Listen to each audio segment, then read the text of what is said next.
많은 사람들이 살면서 겪게 되는 상처와 고통 때문에 하나님께서 우리에게 주신 소명을, 사명을 잘 감당하지 못하게 됩니다. 그래서 상처와 고통은 심리적 장애를 가져오고 그로 인해서 이제 자신의 잠재력을 완전히 발휘하지 못하게 합니다. 사탄은 가장 치명적이고 강교한 덫을 저희가 보이지 않는 곳에 둡니다. 그 중에 가장 교활하고 음흉한 미끼가 실족하게 하는 시험입니다. 실족은 많은 열매를 맺게 되는데 그 덫에 걸리면 사람이 무례해지고 비난, 모욕, 분열, 이탈, 깨진 인간관계, 배신, 타락과 같은 증상을 보이게 됩니다. 그런데 실족한 사람은 자신이 덫에 걸렸다는 것을 모르기 때문에 하나님이 원하시는 일이 아닌 하나님과 반대되는 일에 전념하게 되고 자기의 문제를 잊으려고 합니다. 예수님은 실족하게 하는 일이 전혀 없을 수 없다라고 말씀하십니다. 그러니까 이런 일은 누구나 경험할 수밖에 없는 일이라는 겁니다. 화면을 해주세요. 마태복음 18장 7절 말씀에 보면 실족하게 하는 일들이 있음으로 말미암아 세상에 화가 있대요. 여기서 실족이라는 말이 스칸달론이라는 말인데 이 뜻은 걸려 넘어지게 하는 장애물, 함정을 뜻합니다. 그러니까 곳곳에 우리가 신앙생활할 때 살아갈 때 함정이 있는 거예요. 여러분 함정을 이렇게 공사 중 이렇게 표시하고 있지 않는 거죠. 덫입니다. 그래서 이것 때문에 사람이 걸려 넘어지게 되는데요. 사람이 걸려 넘어지게 하는 여러 가지 일들 가운데 몇 가지를 정리해 봤습니다. 첫 번째는 무엇이냐면 첫 번째 물질적인 유혹입니다. 사업이 번창하면서 사람들은 욕심을 내게 됩니다. 점점 더 많은 돈을 벌고 싶은 욕심이 생겨서 불법적인 방법을 통해 이익을 얻을 수 있다라는 유혹을 받으면 어떻습니까?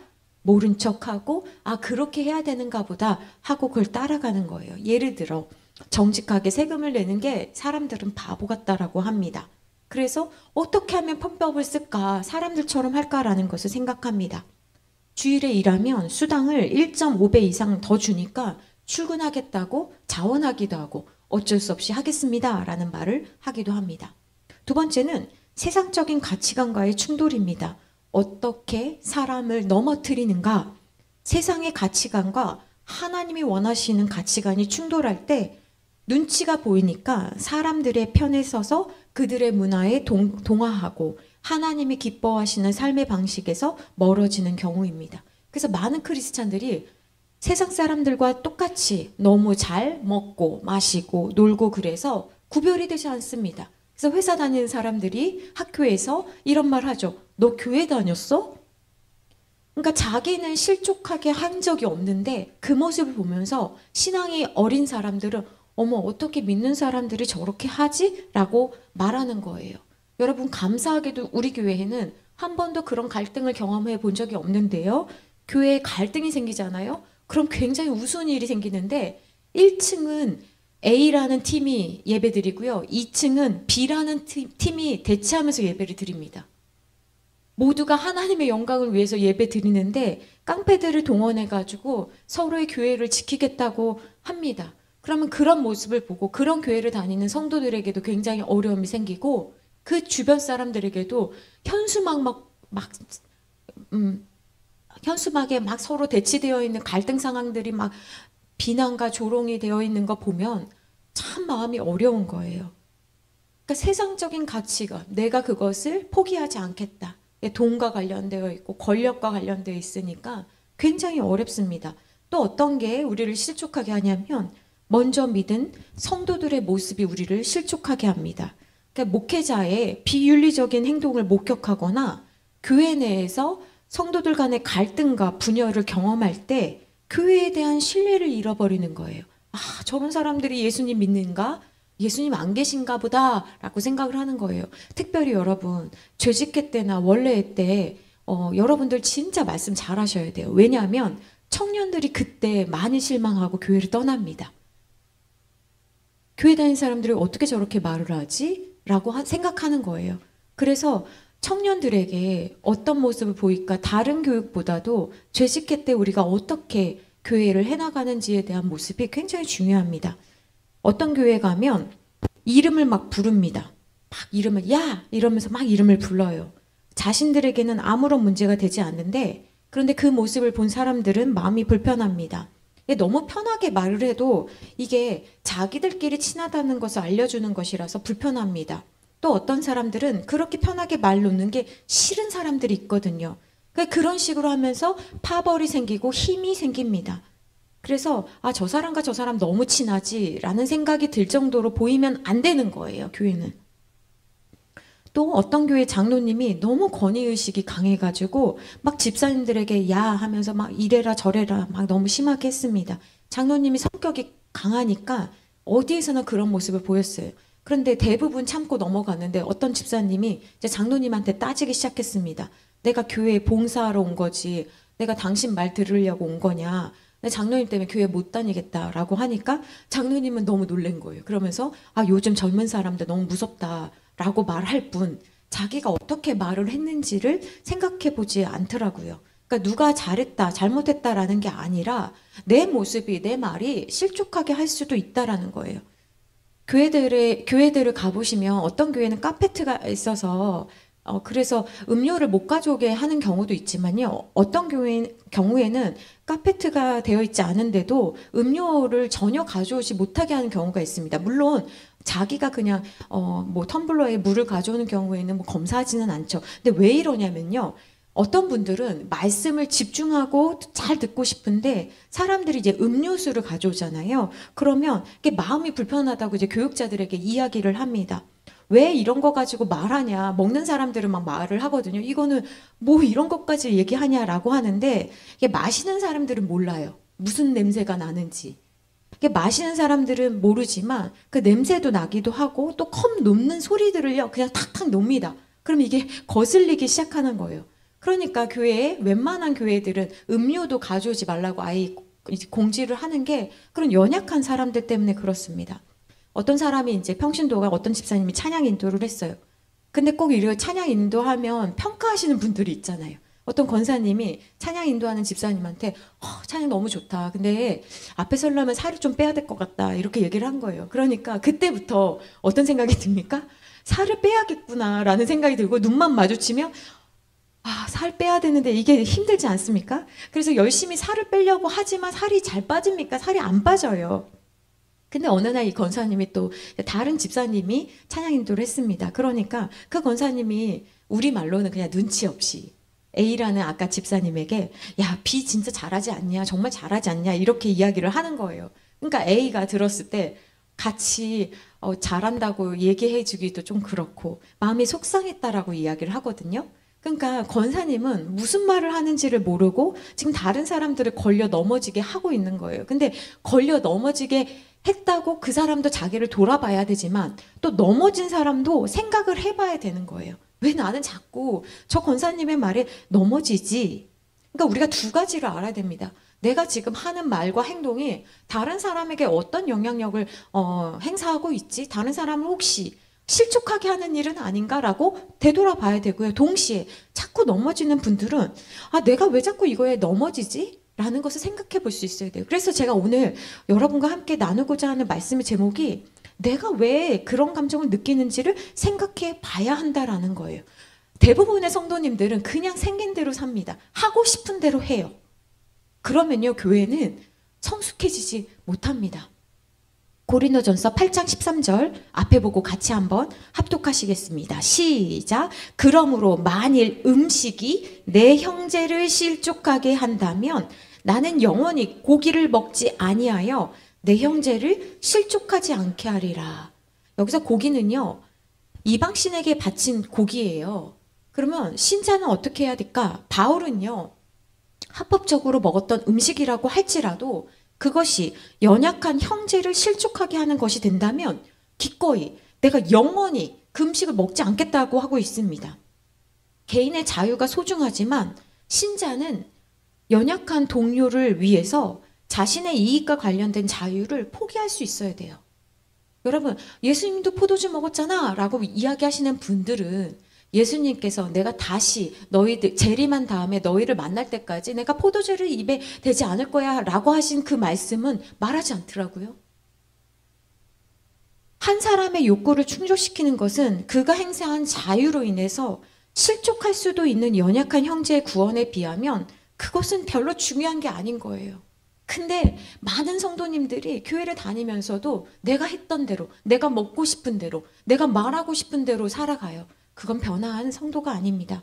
바울은 다시 한번 로마서 14장 21절 말씀에서 이렇게 말씀합니다. 같이 한번 읽겠습니다. 시작. 고기도 먹지 아니하고 포도주도 마시지 아니하고 무엇이든지 내 형제로 거리끼게 하는 일을 아니함이 아름다우니라. 여러분 여기서 제일 중요한 게 무엇이든지예요. 나는 고기는 별로 안 좋아해. 난 포도주 안 먹어요. 그 얘기가 아니에요. 무엇이든지 형제라고 되어 있습니다. 함께 신앙생활하는 누군가가 넘어지게 된다면 내가 그렇게 하지 않는 게 아름다운 일이라는 거예요.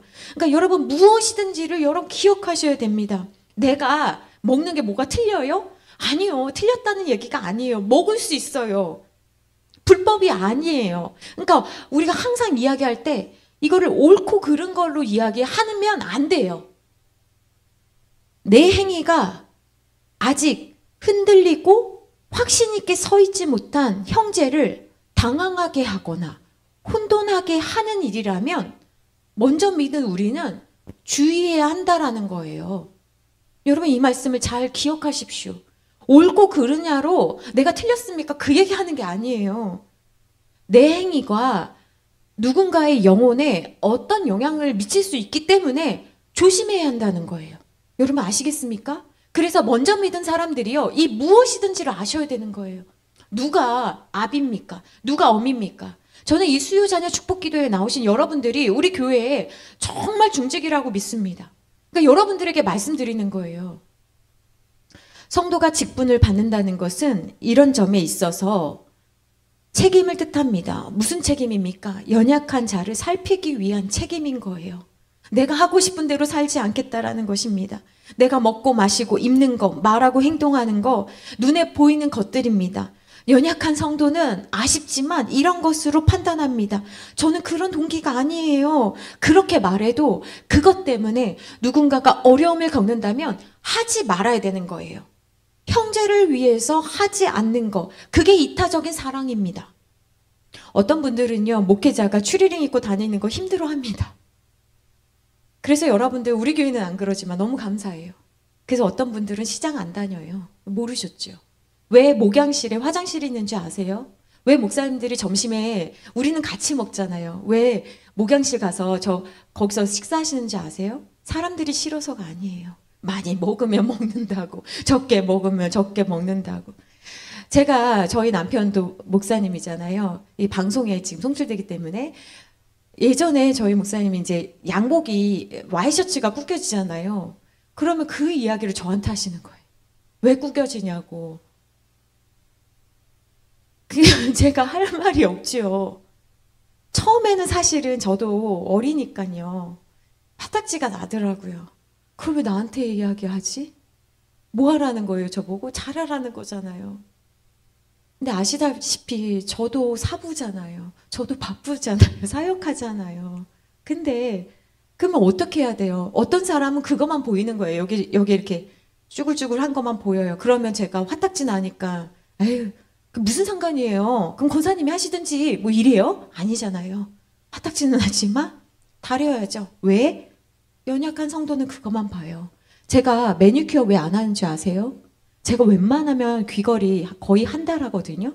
어떤 분들은 이거 아무것도 아닌데 이것만 봐요. 이것만 봐요. 제가요, 설교하기 전에 손톱 굉장히 깨끗하게 하거든요. 누군가에게는 이것만 봐요. 제가 아는 어떤 목사님들은 그래서 시장도 안 다니고요. 다른 동네로 가서 마트 가고요. 영화 보시는 분들이 있어요. 여러분들 생각하실 거예요. 뭘 그렇게 피곤하게 사냐. 왜 그렇게 합니까? 연약한 자를 위해서 그렇게 하는 거예요. 또 어떨 때 실족합니까? 고난과 역경을 겪을 때 우리는 실족합니다. 사랑하는 가족이 갑작스런 질병으로 세상을 떠나거나 사업이 실패해서 경제적으로 어려움을 겪을 때 우리는 이렇게 질문하죠. 왜 하나님은 나에게 이런 고통을 주시는가 의문을 품게 됩니다. 또 어떨 때 실족합니까? 기도 응답이 지연되거나 부재할 때, 오랫동안 간절히 기도했던 문제가 해결되지 않고, 그리고 하나님이 내 기도를 들어주지 않는 것 같을 때 우리는 실망하고 낙심합니다. 또 어떨 때 실족합니까? 믿음의 회의가 생길 때 실족합니다. 과학적인 증거나 논리적인 반박에 딱 직면하게 됐을 때, 성경의 가르침이나 기독교 교리에 대해 의심이 생길 때, 또는 다른 종교나 철학에 관심을 갖게 되면서 이 믿음에 대한 확신이 흔들릴 때가 있는 거예요. 이럴 때 우리가 실족하게 됩니다. 그러면 실족하게 되면 어떻게 됩니까? 믿음을 저버리게 되고 공동체로부터 떨어지게 되고 변질됩니다. 그러면 어떤 사람이 실족하는지를 좀 살펴봐야 되는데, 아까 말씀드린 것처럼 넘어지게 하는 사람도 문제지만 넘어지는 사람도 문제가 됩니다. 예수님께서 씨 뿌리는 자의 비유에서 돌밭에 뿌려진 자와 같은 자들에 대한 말씀을 하셨는데요. 여러분 마가복음 4장을 찾아보세요. 마가복음 4장 13절부터 20절까지가 이제 네 가지 밭의 비유 말씀인데요. 마가복음 4장 13절부터 20절에 보면 네 밭이 나와요. 길가, 돌밭, 가시떨기, 좋은 밭. 이 밭에 대한 이야기를 하십니다. 이 네 개의 땅은 말씀이 뿌려진 사람의 마음이에요. 그리고 씨앗은 말씀입니다. 씨앗을 뿌리는 자는 하나님이십니다. 근데 그 중에서 돌밭을 한번 보고 싶은데요. 돌밭을 보면 아까 밭이 마음이라고 했잖아요. 근데 이 돌밭은 돌이 있는 밭입니다. 그래서 밭을 갈지 않았다고 해도 무언가 우리가 이제 여러분들이 밭을 경작한 경험이 없다고 하더라도 지나가시면서 많이 보셨을 거예요. 돌밭을 경작할 때 사람들이 제일 먼저 하는 일이 눈에 보이는 돌을 우선 꺼내는 일입니다. 근데 여러분 아시다시피 눈에 보이는 돌들만 치우면 안 되고요. 그럴 경우에는 땅 아래에도 돌들이 되게 많다라는 것이거든요. 그래서 땅 아래에 있는 그 돌들을 치워내지 않으면 씨앗이 자랄 수가 없습니다. 그래서 돈이 있는 그 농부들은 포크레인 같은 걸로 막 뒤집어요. 그런 것들을 하잖아요. 그래서 밭을 다 뒤집어서 없습니다. 그리고 속에 있는 돌들을 다 꺼냅니다. 그렇게 보면 이제 깜짝 놀라는 거예요. 아니 이게 보이는 돌보다 보이지 않는 곳에 돌들이 이렇게 많았다라고 하면서 이제 놀라게 되는 거죠.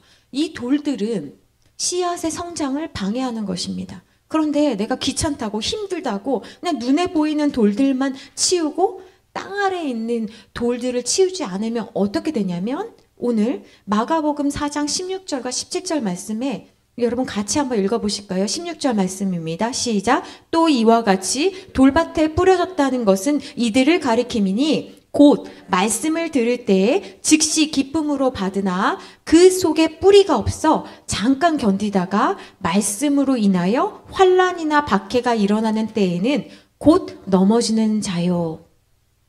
그러니까 똑같이요. 말씀이 뿌려지면, 말씀이 들리면 좋다라는 거예요. 행복하다라는 거예요. 그래서 기쁜데 잠시 뒤 해가 뜨잖아요.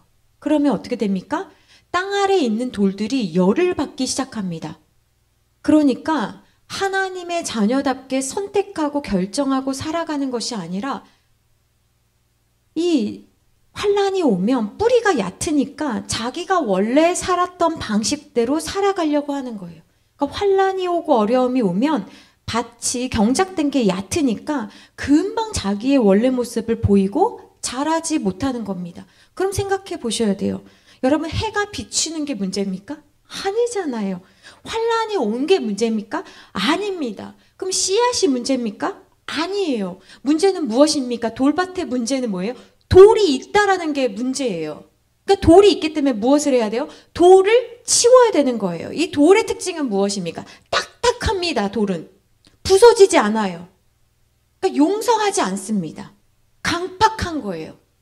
이해하고 싶지 않은 마음입니다. 앞으로 나아가지 못하도록 막는 것입니다.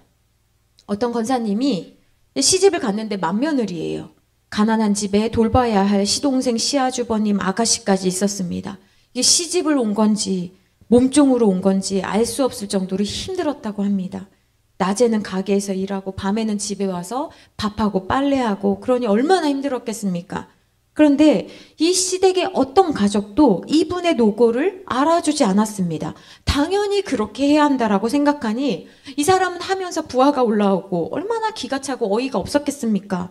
그런데 남편마저 이분의 마음을 알아주지 못하고 밖으로만 돌아다닙니다. 그러다가 남편이 좀 일찍 오면 그동안 이제 어려웠던 것들을 좀 이야기하려고 하다 보면 이 남편이 말을 하지 못하도록 입을 막는 거예요. 야, 네가 그래도 우리 집의 맏며느리인데 네가 그런 일을 하라고 맏며느리인 거다. 너는 사실 결혼하기 전에 더 힘들게 살지 않았냐.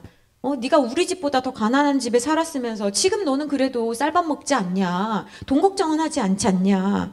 그리고 네가 잘하면 어머니가 그러겠냐라고 하면서 말문을 막은 거죠. 그러니까 커다란 돌을 아내에게 준 거예요. 그러니 이 여인의 얼굴은 어떻겠습니까? 우리 안에 돌들이 있습니다. 누가 내 마음에 놓고 간 그냥 버려버린 돌들일 수도 있고 내가 억울하고 분해서 생긴 돌들일 수도 있습니다. 이 돌들의 크기가 다르듯 우리 안에 돌이 생긴 이유들이 무엇인지 먼저 돌을 꺼내기 위해서는 돌들의 이름을 찾아봐야 합니다. 이 돌을 찾는 방법 첫 번째는 무엇이냐면 자기의 감정과 느낌을 정직하게 살펴보는 거예요. 그래서 지난 시간에 우리가 무엇을 했습니까? 위장하지 않겠습니다 라고 고백했습니다. 어떤 성도는 자신이 어릴 적부터 정말 말도 안 되는 일을 겪었어요. 자기의 친아버지로부터 성폭행을 당했습니다. 철없는 어린아이가 자기를 도와주고 보살펴줘야 되는 아버지가 자기를 그렇게 했다라는 것을 깨달은 다음부터 악몽에 시달리면서 살았습니다. 그래서 이 집사님은 아버지가 죽기만을 바랬어요. 근데 뭐라고 이야기하냐면 아버지가 죽으면 끝난 줄 알았대요. 그런데 그녀에게 돌들은 육신의 아버지에게 받은 상처였는데 그녀가 이렇게 말합니다. 육신의 아버지는 돌아가셨지만 내 마음의 아버지는 돌아가시지 않고 내 안에 살아계셨다. 아버지로부터 받은 상처에 미해결된 감정은 나의 무의식에서 잠재되어 치유를 받는 과정에서 더 깊이 드러났다. 이렇게 나의 무의식의 아버지는 수치와 죄책감으로 나의 인생과 신앙생활을 무너지게 하고 있었다. 돌들의 이름을 찾는다는 것은 내 마음을 살핀다는 거예요. 내 마음을 살핀다는 것은 내 느낌과 행동을 정확하게 인식하는 것입니다.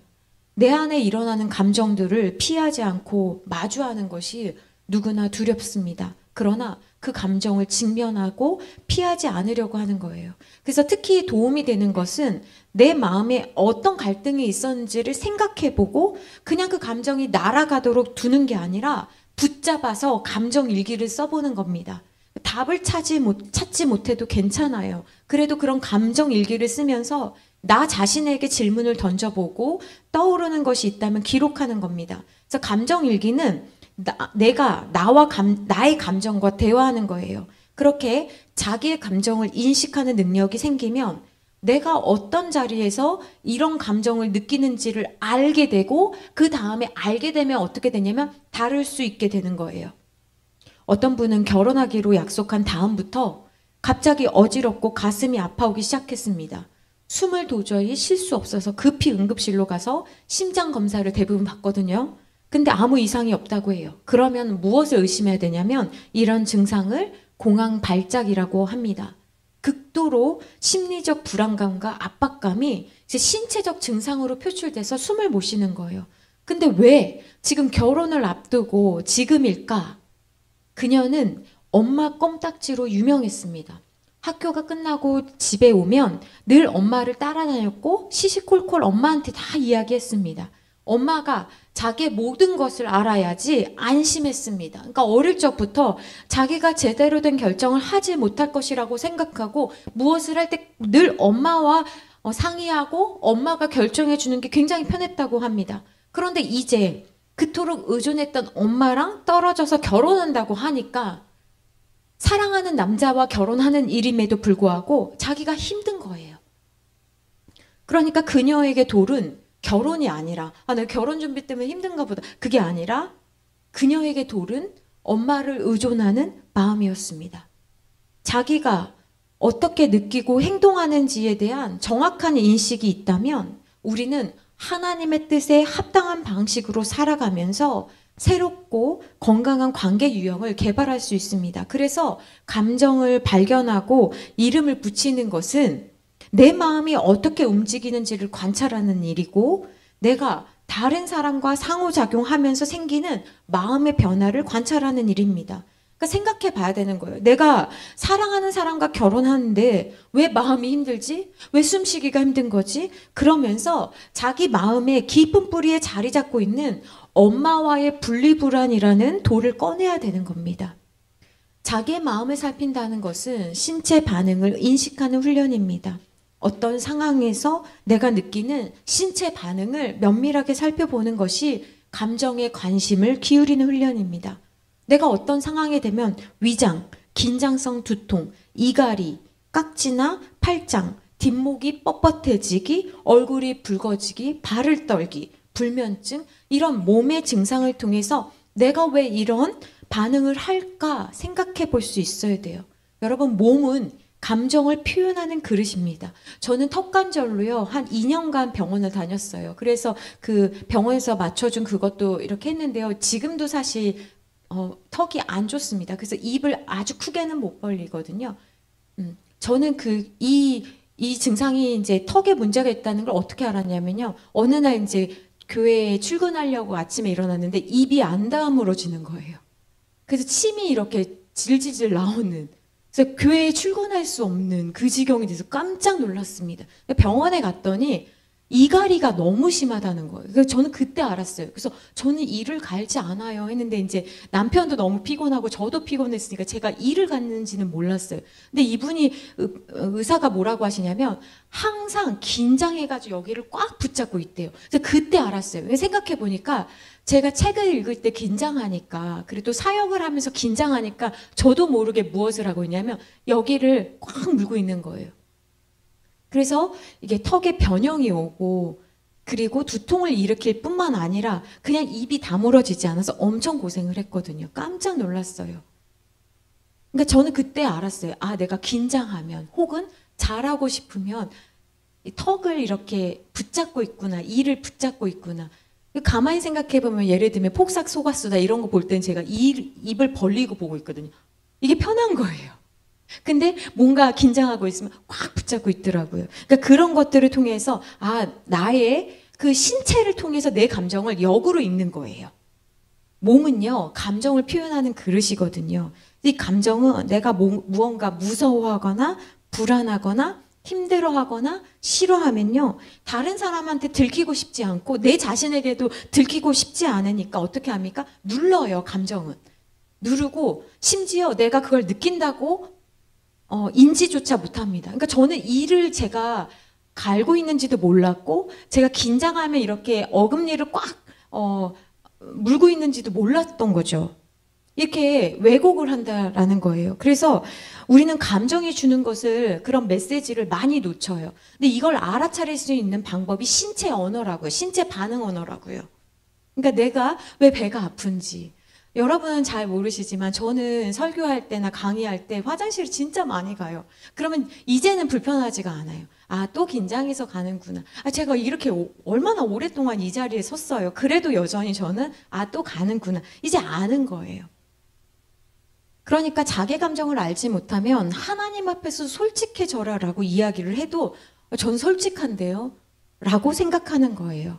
그러니까 감정이 자연스럽게 우리에게 억누르기 때문에 무슨 느낌인지를 외면하고, 감정은 그걸 눌러도 신체는 속일 수가 없기 때문에 그 감정을 반영해 줍니다. 그래서 여러 통로로 말하기 시작하는 거예요. 비난을 잘하거나 비난을 많이 받았던 사람은 관절염에 걸린다고 하고, 분노가 많았던 사람은 암에 걸리거나 온몸이 몸살이 아닌데 시름시름 아파요. 그리고 두려움이 많으면 위장병이 있고 발바닥이 아프다라는 이제 의사들의 이야기가 있습니다. 그러니까 내 신체의 언어를 통해서 내 감정이 어떤지를 여러분 보셔야 돼요. 어제 저는 또 세미나를 갔는데 제가 어떤 동네를 가니까 또 이렇게 심장이 쿵쾅쿵쾅 뛰는 거예요. 그래서 제가 읽었죠. 긴장하는구나. 누구 만날까봐 걱정되는구나. 그리고 그냥 통과하는 거죠. 그러니까 여러분, 나의 감정과 갈등을 기록하고 나서는 스스로에게 질문을 던지셔야 돼요. 나는 왜 그런 감정과 갈등을 느꼈던 거지? 나는 무엇 때문에 슬프고 화나고 기쁜 거지? 나는 무엇이 걱정되는 거지? 몸의 어떤 부분이 나에게 말을 걸고 있는 거지? 이렇게 스스로에게 질문을 던져보시면서 두 번째로 우리가 알아야 되는 것은 무엇이냐면 왜 또는 무슨 일이지? 라고 물어보셔야 돼요. 그러니까 감정을 먼저 적고 왜 느끼는지를 생각해 봐야 합니다. 뭔가 일이 풀리지 않는다고 생각될 때는 내가 뭐라고 말하는지, 내가 어떻게 행동하는지, 내 감정이 어떤지를 추적해 보셔야 돼요. 그러면서 여러분들은 실족하게 하는 사람도 문제지만 왜 나는 언제나 같은 곳에서 넘어지지? 왜 또는 무슨 일이지? 하고 물어보셔야 돼요. 나는 왜 그 사람을 만나면 화가 나지? 이유가 뭐지? 정말 이 사람에 대한 문제인가? 아니면 내가 왜 이런 감정을 느끼지라는 것을 물어보셔야 된다는 거예요. 로버트 루이스 스티븐슨이 쓴 지킬 박사와 하이드 씨라는 소설이 있습니다. 이 책은 우리 감정이 내가 원하지 않은 때에 어떻게 나오는지를 보여주고 있어요. 지킬 박사는 낮에 세련되고 존경스러운 모습으로 많은 사람들에게 사랑을 받고 있습니다. 근데 이 사람이 밤만 되면 하이드로 변하는 거예요. 밤만 되면 하이드로 변해서 폭력적인 모습을 보입니다. 지킬 박사는 처음에 사람들이 자기의 어두운 모습을 볼까봐 이걸 많이 숨겼어요. 그런데 문제는 뭐냐면 낮에는 지킬 박사로 멋있게 보이고 밤에는 막 하이드로 변했는데 문제는 시간이 지날수록 내가 원하지 않는데 낮에 하이드 모습이 나오는 거예요. 그래서 막 괴로워하는 거예요. 근데 우리도 때론 이렇다라는 거예요. 별일 아닌 것 같은데, 진짜 별일 아닌 것 같은데 내가 생각보다 더 큰 반응을 상대에게 보일 때가 많습니다. 나의 그림자가, 나의 하이드가 확 하고 튀어나온 순간입니다. 시간이 없고 바쁘면 어떤 사람은 편협하고 불친절한 모습을 보입니다. 나에게 상처 준 사람이 있으면 평상시엔 괜찮은데 화가 나면 하지 말아야 할 말을 하이드처럼 막 하는 거예요. 다른 사람이 나의 행동의 문제점을 지적하면 기분이 나빠서 똑같이 반격하는 겁니다. 하나님께서 누구나에게 재능을 주셨는데 어떤 사람 보면 그도 나처럼 연약한 사람이라는 생각을 못하고 그를 굉장히 이상화합니다. 그래서 추종하죠. 또 마음에 들지 않으면 뒤에서 안 그런 척하면서 험담합니다. 이런 모습들은 내가 균형을 이룰 때 나오는 그림자, 하이드의 모습입니다. 그림자는 나를 나로 살지 못하게 훼손하는 거예요. 그래서 진실을 말해야 할 때 은근슬쩍 거짓말을 하거나 모른 척하기도 하고 좋게 말할 수도 있는데 습관적으로 부정적인 말이 먼저 나올 때가 있는 겁니다. 또 고통스럽고 어려운 결정을 해야 되면 모른 척하거나 도망가 버리는 겁니다. 그래서 우리는 내 마음의 돌들이 무엇이 있는지를 알아야 하고 우리는 내 마음에 있는 돌들을 내가 꺼낼 수 있어야 돼요. 여러분 이 돌들은 주님이 꺼내주지 않으십니다. 우리는 어떤 돌들이 있어야 되는지를 알아야 됩니다. 예수님께 나아가기 위해서는 내가 눈이 멀었는지 내가 다리가 불편한지 아는 것처럼 내가 가지고 있는 것을 가지고 나아가야 해요. 바울은 자신의 육체에 가시가 있다는 것을 알았습니다. 그가 알았다는 것은 질병을 그냥 알았다, 나 아프다 이게 아니라 이것이 자신에게 어떤 의미를 주고 있는지 해석할 수 있었다는 거예요. 여러분 내 돌들을 알아야 다룰 수 있습니다.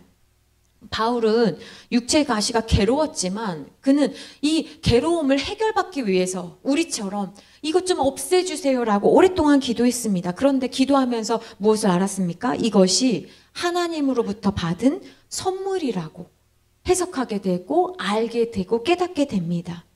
그러니까 그 육체의 가시를 가지고 주님 앞에 나아갔잖아요. 고린도후서 12장 7절 말씀에 보면 이 육체의 가시는 뭡니까? 나로 하여금 내가 여러 계시를 받은 것이 지극히 크므로 너무 자만하지 않게 하시려고 내 육체의 가시 곧 사탄의 사자를 주셨으니 이는 나를 쳐서 너무 자만하지 않게 하려 하심이라. 그러니까 바울은 알았다는 거예요. 여러분에게도 저에게도 나에게 있는 돌들을 발견하고 그걸 가지고 하나님께 나아가야 합니다. 하나님이 나에게 그 약점을 선물로 바꿔주실 것이기 때문에 그렇습니다. 여러분 요한복음 4장에 보면 사마리아 여인이 나오거든요. 예수님이 사마리아에 있는 그 수가라고 하는 동네에 들린 이유는 우리 담임 목사님도 말씀하셨지만 많은 학자들이 말하길 이 여자를 만나기 위해서 예수님께서 일부러 들리셨다라고 하거든요. 근데 이 여자 한 사람을 만나려고 예수님 일부러 가신 거예요. 그래서 예수님이 우물 곁에 앉아서 그 태양볕, 그 정오 시간에 예수님이 이 여인을 기다리고 있습니다. 그때쯤 되었을 때 한 여인이 물을 기르러 오잖아요. 가장 무더운 시간에 사람들이 무엇인가 먹으려고 하지 않는 그 시간에 사람들의 눈길을 피해서 이 여자가 혼자 우물을 찾았잖아요. 우물 곁을 찾았잖아요. 예수님이 기다리고 있다가 이 여인에게 말합니다. 물을 좀 달라라고 이야기하시잖아요. 그리고 예수님과 이 여인이 대화하기 시작합니다. 그러다가 예수님은 좀 더 깊은 대화를 하기 원하셔서 일부러 이런 질문을 하십니다. 요한복음 4장 16절 말씀에 보면 이르시되 가서 네 남편을 불러오라. 예수님께서 이 여인에게 너 남편 데려와라 이렇게 얘기하는 거예요. 근데 이 여인은 사실 이 질문만큼은 피하고 싶었거든요. 이 여인은 그 질문을 받았을 때 아마 얼굴이 붉게 변했을 거예요. 자기가 가장 약점이라고 생각했던 그거, 수치스럽다고 여긴 그 질문, 이 사람이 이것만큼은 나한테 말하지 않았으면 좋겠다라고 하는 그거, 몰랐으면 한 그거.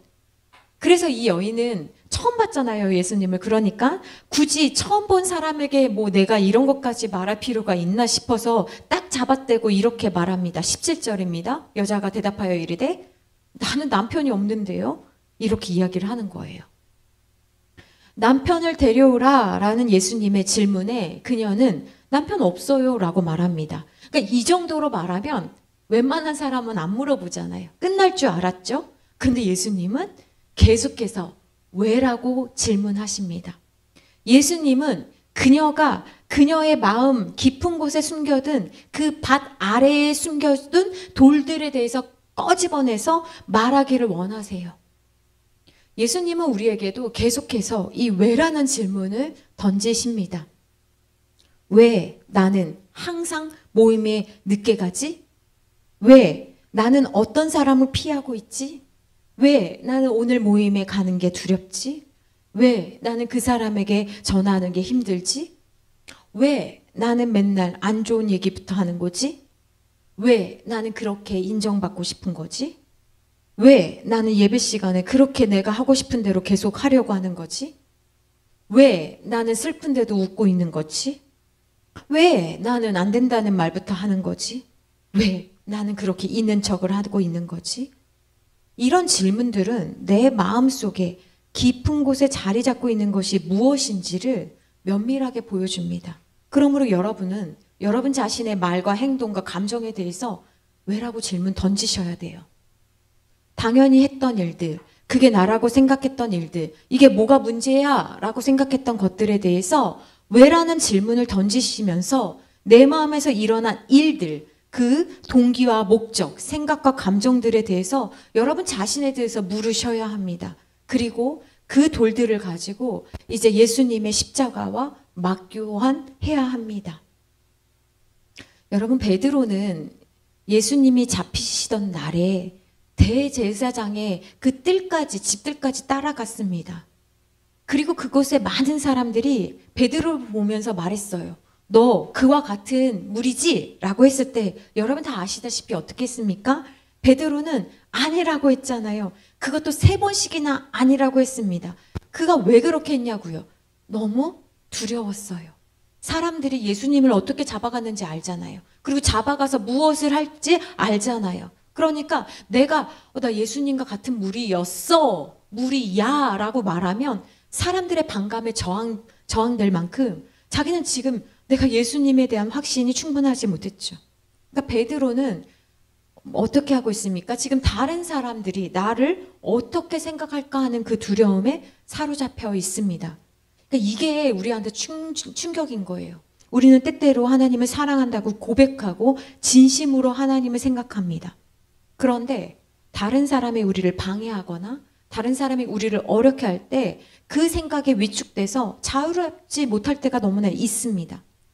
그래서 그들의 무리에 속하지 않으면 큰일 날 것 같은 불안감 때문에 다른 사람이 나에 대해 오케이 하는 그 모습이 나도 괜찮은 것 같아 하면서 다른 사람이 오케이 하는 그 모습을 대로 살아가려고 하는 유혹을 받을 때가 너무나 많은 거예요. 근데 그 베드로가 생각해 보세요. 예수님의 12제자 가운데 그래도 가장 무모하기도 하고 담대했던 사람이거든요. 그런데 지금 베드로 혼자 있고 예수님 안 믿는 그 무리와 함께 있을 때 베드로는 비로소 내가 얼마나 두려움이 많은 사람이었는지, 내가 예전에 예수님의 제자들이랑 같이 있을 때는 제가 절대로 예수님을 그렇게 잡혀가게 하지 않을 거예요. 우리 중엔 배신한 사람이 없어요 라고 했던 그 무리 중에 있을 때는 그렇게 큰 소리 쳤던 자기가 지금 이제 예수님이 잡힌 그곳에서 혼자가 됐을 때는 난 아무것도 아니었구나.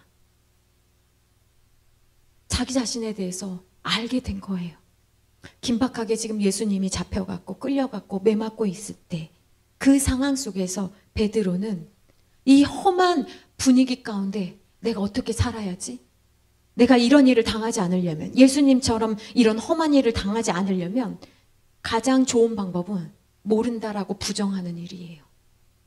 나답지 않은 결정을 내리는 것, 내가 지금까지 어떻게 살아왔던, 내가 무엇을 중요하게 생각하든 그냥 다른 사람들처럼 똑같이 행동하면서 같이 십자가 못질에 가담하는 일, 그걸 지금 베드로가 하고 있는 겁니다. 그런데 베드로 생각해 보세요. 다른 제자들은 거기까지 따라오지도 않았는데 그 집들까지 갔잖아요. 거기까지 가서 지금 이런 일을 당하고 있잖아요. 왜 그러냐면 베드로는 예수님 사랑하는 마음도 있거든요. 근데 그는 지금 무너지고 있는 거죠. 그러니까 예수님이 아닌 사람들로부터 듣고 싶었던 말들을 쫓을 때 우리도 이렇게 무너질 수 있습니다. 인간은요, 모방 욕구가 있어요. 그 모방 욕구는 뭐냐면 다른 사람의 욕망을 모방하면서 자기의 욕구를 채우려고 하는 거예요. 아이가 친구가 가지고 있는 장난감을 원하는 이유는 그 장난감을 진짜 가지고 놀고 싶어서가 아니라 친구가 그걸 좋아하기 때문에, 내가 가지고 놀지 않았던 건데 갑자기 다른 친구가 그 장난감을 가지고 놀고 있어. 그러면 어떻게 합니까? 저거 내 거니까 달라고 엄마한테 다시 내 걸로 가져오라고 떼쓰면서 막 가지고 놀겠다고 하잖아요. 그게 인간에게 가지고 있는 모방 욕구예요.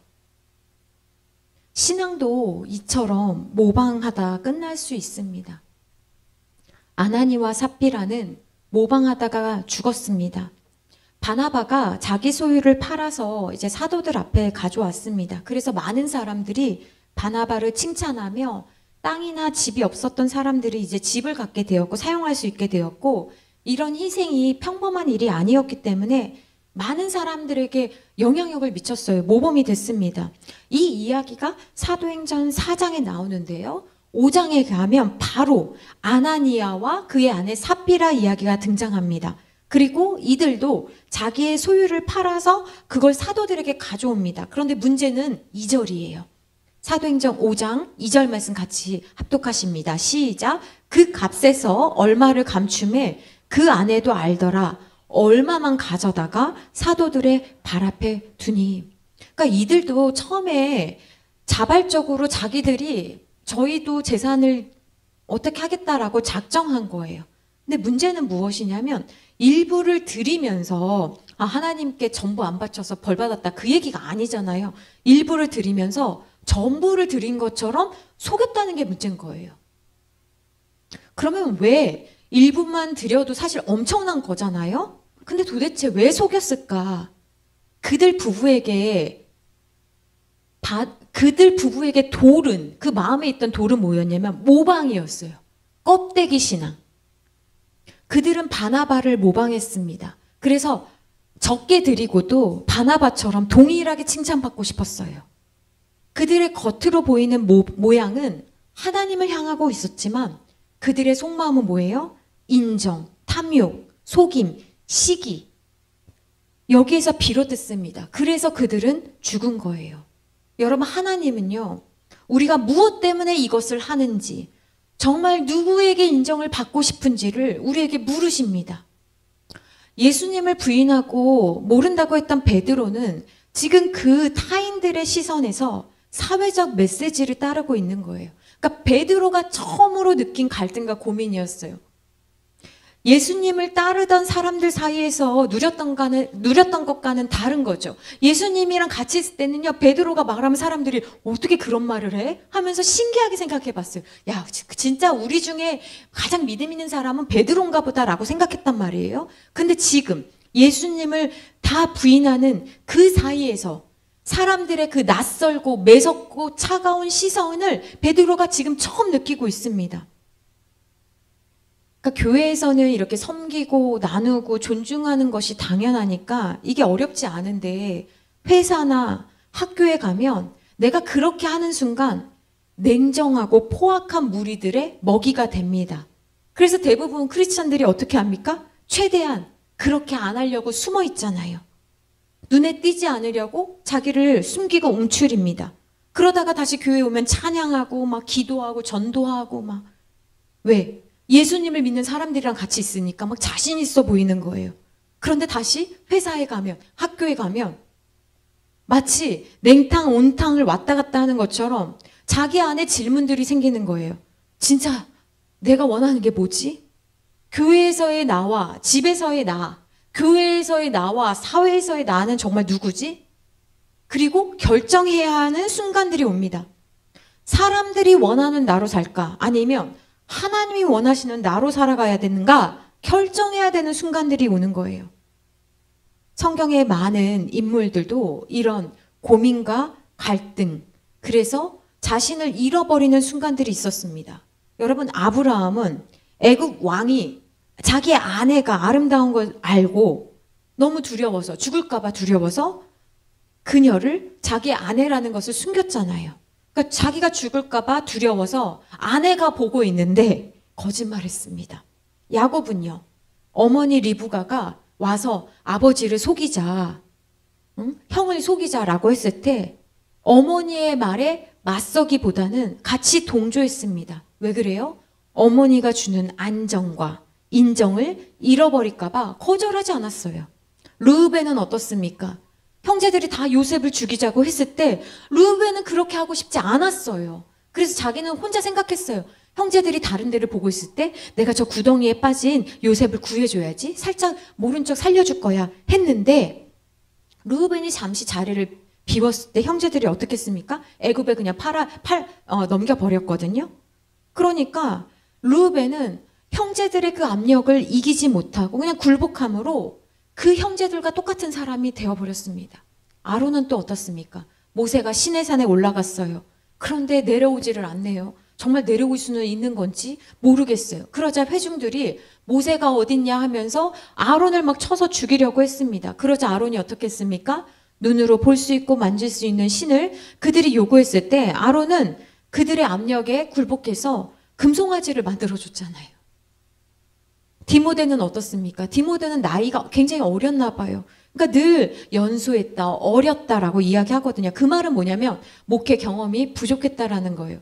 그러니까 어떻게 해야 될지를 몰라서 늘 주변에 동요하는 성향이 있었습니다. 이 연약함 때문에 에베소 교회가 거짓 교사들에게 넘어갈 뻔했습니다. 그러니까 때때로 우리는 다른 사람의 반감을 피하거나 그들의 압력이나 인정을 받기 위해서 은근슬쩍 따라가는 것이 무엇인지를 살펴야 되는 거예요. 내가 잘못했다면, 내가 문제가 있다면 우리는 얼마든지 인정할 수 있어야 하고, 잘못했습니다, 죄송합니다 라고 말할 수 있어야지 바른 신앙인인 거예요. 여러분, 하나님 앞에서만 하나님 제가 잘못했습니다, 이게 회개라고 한다면 사람들에게도 내가 잘못했습니다, 내가 실수했습니다, 용서를 구하는 게 바른 크리스찬인 거예요. 우리의 기도도 달라져야 합니다. 우리가 기도하는 그 기도 제목이 내가 너무 문제가 있고 긴장되니까 이게 사라져 버리길 기대하거나 아예 없는 척 무시해 버리고 싶어서 요청하는 기도라면 하나님은 어쩌면 응답해 주시지 않을 거예요. 왜냐하면 내 마음에 있는 돌들은 내가 꺼내야 되기 때문에 그래요.